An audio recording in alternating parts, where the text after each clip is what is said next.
애틀랜타 라디오 코리아 8월 26일 금요일 오늘의 한 뉴스입니다.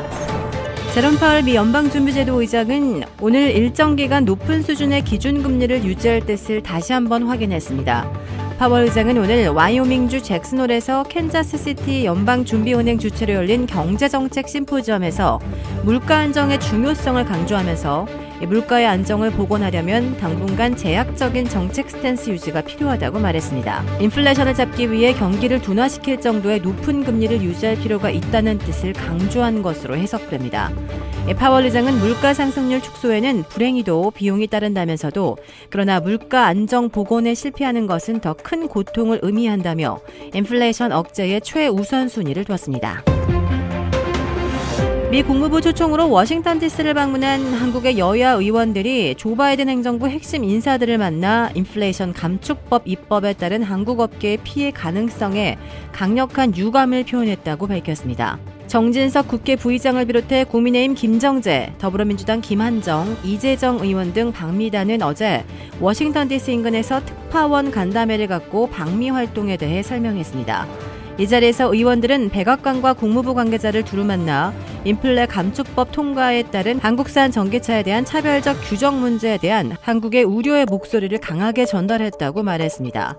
정 부의장은 이는 한미 자유무역협정과 세계무역기구 규정 위반이라며 특히 현대자동차에서 바이든 대통령의 방한 시 천문학적인 105억 달러 규모의 대미 투자 계획을 발표한 직후에 미국에서 이러한 조치가 나오니 한국인이 크게 우려하고 당황하고 있다는 입장을 전했다고 부연했습니다.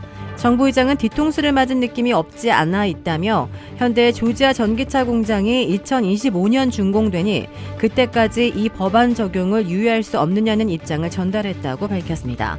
그러나 미 정부 당국자들은 면담에서 지금의 상황을 잘 알고 있고 예의주시하고 있다면서 한국의 우려와 분노를 잘 인지하고 있지만 딱히 해결책을 제시하기는 어렵다는 신중한 입장을 표한 것으로 전해졌습니다.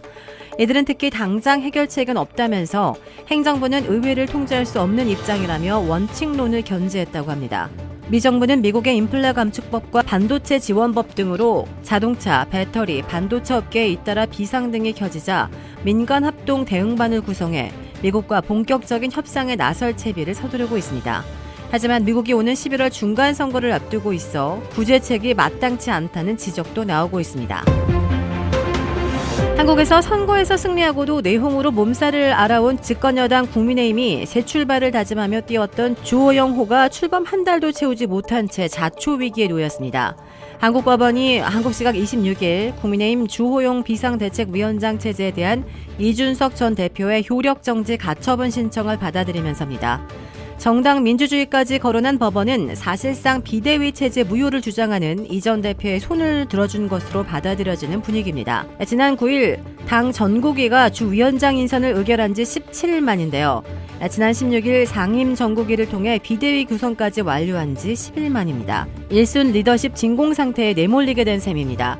특히 이번 비대위 체제 전환에 당내 친윤계가 주도적으로 영향력을 행사했다는 점을 고려하면 이번 법원의 결정에 따른 충격과 파장은 더 클 것으로 예상됩니다. 이준석 전 대표 측 소송 대리인단은 오늘 비상대책위원회의 체제가 여전히 유효하다는 국민의힘의 주장에 사법부를 무시하는 의도라고 비판했습니다. 이 전 대표의 가처분 신청 사건을 대리한 변호인단은 이날 오후 입장문에서 비대위 자체가 무효이므로 비대위원은 활동이 가능하다는 국민의힘의 주장은 법원 결정문에 정면으로 반한다라고 주장했습니다.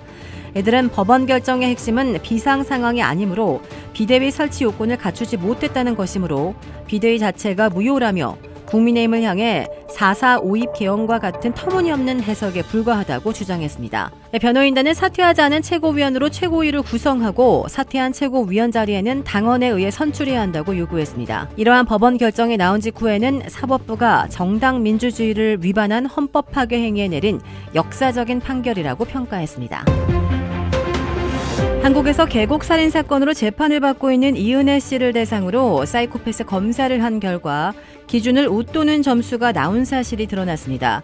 인천지법 형사 15부는 한국 시각 26일 살인과 살인 미수 등의 혐의로 기소된 이 씨와 공범 조현수 씨의 11차 공판에서 증인신문을 진행했습니다. 이날 법정에는 범죄심리 전문가인 이수정 경기대 교수와 상담심리 전공자인 이지연 인천대 교수 등 6명이 검찰 측 증인으로 나왔습니다. 이수정 교수는 이 씨를 대상으로 사이코패스를 검사한 적이 있죠라는 검사의 물음에 네라고 답한 뒤 대상자 이 씨를 만나지 않고 수사 기록, 과거 전과 기록, 생활 기록 등을 토대로 20개 문항의 재점표에 의해 검사했다고 설명했습니다. 그는 이 씨의 점수가 굉장히 높게 나왔는데 31점이었다며 영미권 국가에서는 30점이 기준이고 한국에서는 25점 이상이면 성격적으로 심각한 문제가 있다고 판단한다고 덧붙였습니다. 이수정 교수는 이 씨에게 사이코패스 성향뿐만 아니라 자신밖에 모르는 자기 도취적인 성격 문제도 있다고 평가했습니다. 우크라이나 자포지라 원자력 발전소가 근처 포격에 따른 화재 때문에 일시적으로 우크라이나 전력망에서 완전히 차단됐습니다.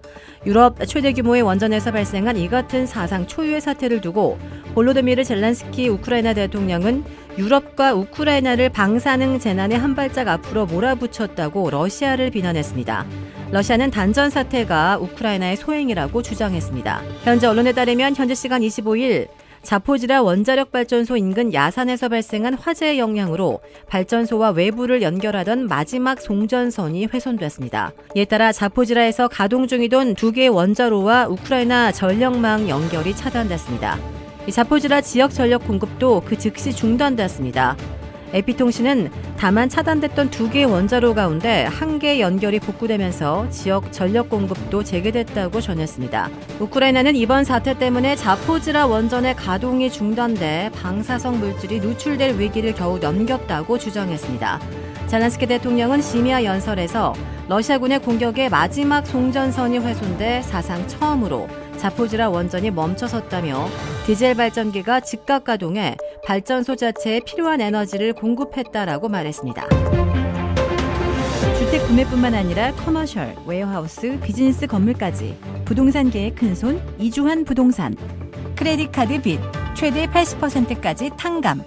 크레딧은 지켜드리고 빚은 줄여드리는 O3 컨설팅이 오늘의 한 뉴스를 후원합니다. 이상 애틀란타 라디오 코리아 8월 26일 금요일 오늘의 한 뉴스의 고지선이었습니다.